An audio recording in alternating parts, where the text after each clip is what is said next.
দীর্ঘদিনের বেহাল রাস্তা সংস্কারের দাবিতে মাঝদিয়া গাজনতলা এলাকায় পথ অবরোধ গ্রামবাসীর। ঘটনাস্থলে পুলিশ।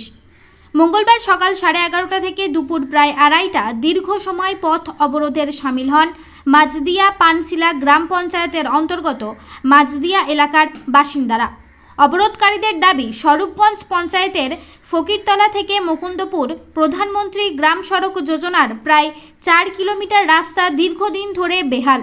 স্থানীয় পঞ্চায়েত থেকে জেলা প্রশাসন রাস্তা বেহালের বিষয়টি জানানো হলেও কোনো রকম ব্যবস্থা নেয়নি প্রশাসন। ফলে এক প্রকার নিরুপায় হয়ে রাস্তা সংস্কারের দাবিতে পথ অবরোধে সামিল হন অসংখ্য গ্রামের বাসিন্দারা। অবরোধের সামিল হওয়া নবদ্বীপ পঞ্চায়েতের সমিতির কর্মাধ্যক্ষ তপন মণ্ডল জানান, 2004 সালে প্রধানমন্ত্রী গ্রাম সড়ক যোজনায় এই রাস্তাটি তৈরি হওয়ার কথা কয়েক বছর পর থেকে ক্রমশ বেহাল হতে শুরু করে।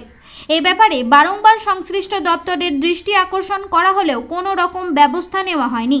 তাই এক প্রকার বাধ্য হয়েই রাস্তা অবরোধে সামিল হন গ্রামবাসীরা। এ বিষয়ে নবদ্বীপ পঞ্চায়েতের সমিতির কর্মাধ্যক্ষ তপন মণ্ডল কি জানালেন শোনাবো। সব খবর সবার আগে, মানুষের সাথে মানুষের পাশে। সৈয়দ আবু জাফরের রিপোর্ট।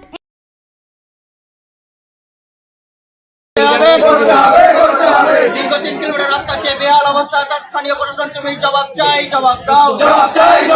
দীর্ঘ 3 কিলোমিটার রাস্তা চেয়ে বেহাল অবস্থা, স্থানীয় প্রশাসন তুমি জবাব চাই, জবাব দাও। 15 বছর ধরে মাঝদিয়ার বাসিন্দা কেন রাস্তা থেকে বঞ্চিত, স্থানীয় প্রশাসন তুমি জবাব চাই, জবাব দাও। দীর্ঘ 15 বছর ধরে মাঝদিয়ার বাসিন্দা কেন রাস্তা থেকে বঞ্চিত, স্থানীয় প্রশাসন তুমি জবাব চাই, জবাব দাও। দীর্ঘ 15 বছর ধরে স্থানীয় মাঝদিয়ার বাসিন্দা কেন এই রাস্তা থেকে বঞ্চিত, স্থানীয় প্রশাসন তুমি জবাব চাই, জবাব দাও। তোমায় দিতেই হবে, নইলে আন্দোলন আমাদের জারি থাকবে। জবাব তোমায় দিতেই হবে, নইলে আমাদের আন্দোলন জারি থাকবে।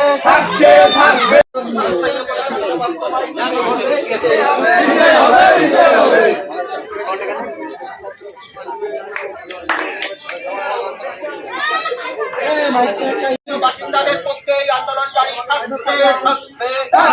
থাকবে। অবিলম্বে আমাদের রাস্তা ঠিক করতে হবে। এই বেহাল অবস্থায় রাস্তা ঠিক করতে হবে।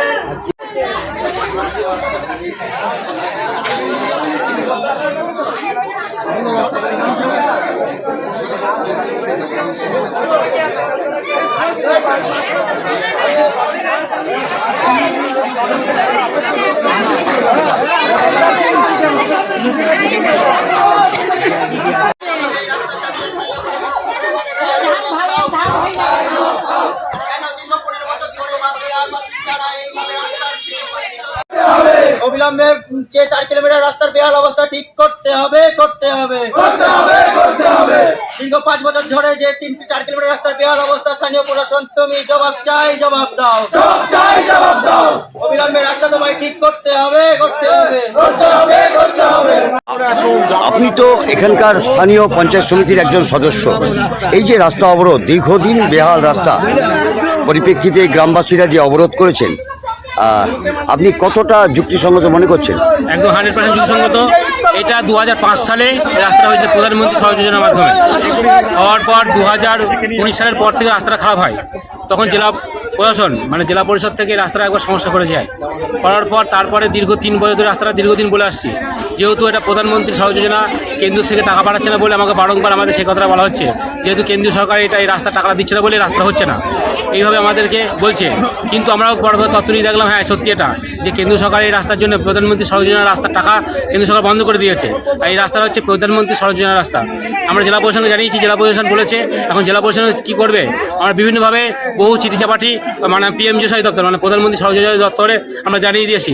আমাদের সহসভাপতি বর্তমান পঞ্চায়েত সমিতি তাপস ঘোষ বারংবার এই রাস্তার জন্য জেলা পরিষদে দরবার করেছেন এই রাস্তাটা হওয়ার জন্য, কিন্তু এখন কিন্তু কোনো সুরাহা হয়নি। তাই প্রতিকার চাইতে গ্রামবাসীরা অবরোধ করেছেন। একদম আপনিও সেখানে সামিল হয়েছি। এটা গ্রামবাসীদের ন্যায্য দাবি। যে রাস্তাটা দেখছেন, আপনারা নিজেও দেখছেন যে কি অবস্থায় আছে। প্রতিনিয়ত এটা দুর্ঘটনা ঘটে। এই রাস্তা কোনো মানুষ আর অনেক, এখানে ভারতী বিদ্যাপীঠ, পানশিলা গার্লস স্কুল এবং মহেশগঞ্জ হাসপাতাল এবং এইখানে বিডিও অফিস এবং পঞ্চায়েত অফিস, স্বরূপগঞ্জ কোনো অফিসে মানুষ এখানে যেতে পারে না, এই রাস্তা দিয়ে ব্যবহার করতে পারে না। বিভিন্ন টোটো চালক, এখানে বহু টোটো চালক তারাও এখান দিয়ে যা করে না, যেহেতু বাইরের মানুষ এখান দিয়ে আসতে পারে না। দ্রুত প্রতিকার চাই এই রাস্তাটা। আপনার নাম? এবং আমার নাম তপন মণ্ডল, আপনি? কর্মাধ্যক্ষ নবদ্বীপ পঞ্চায়েত সমিতি। তো আপনাদের এই রাস্তা অবরোধ কেন এবং কবে থেকে এই বেহাল অবস্থা? আজকে দীর্ঘ 15 বছর ধরে আমাদের এই যে ফকিরতলা থেকে মুকুন্দপুর পর্যন্ত দীর্ঘ প্রায় 3.5 কিলোমিটার রাস্তা, দীর্ঘ 15 বছর ধরে এই বেহাল অবস্থা, এবং রীতিমতন এই 5 বছর ধরে রাস্তার যা অবস্থা আরও খারাপ, এবং জায়গায় জায়গায় হাঁটু জল জমে যায়।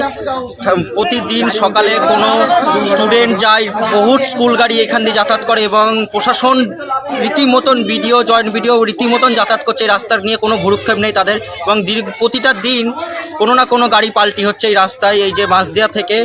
এবং এই ফকিরতলা থেকে মুকুন্দপুর পর্যন্ত প্রায় 3-4টে গ্রামের বাসিন্দারা এই রাস্তায় বসবাস করে, এই রাস্তার আশপাশে। 15 বছর ধরে এই গ্রামবাসীগুলো এই রাস্তা থেকে বঞ্চিত। স্থানীয় প্রশাসন, বিডিও এদের কাছে বারংবার চিঠি করার স্বার্থেও আমাদের কোনো লাভ হয়নি, কোনো সুরাহা আমরা পাইনি এই রাস্তা থেকে। তো আমাদের এই রাস্তা যতক্ষণ না স্থানীয় প্রশাসন এসে আমাদের এই রাস্তার সম্পর্কে কোনো সুরাহা ও লিখিত কোনো দেবে, আমাদের এই অবরোধ ততক্ষণ পর্যন্ত জারি থাকছে এবং থাকবে। আপনার নাম? আমার নাম অর্ণব ঘোষ, মাঝদিয়া নবদ্বীপ ব্লকের বাসিন্দা।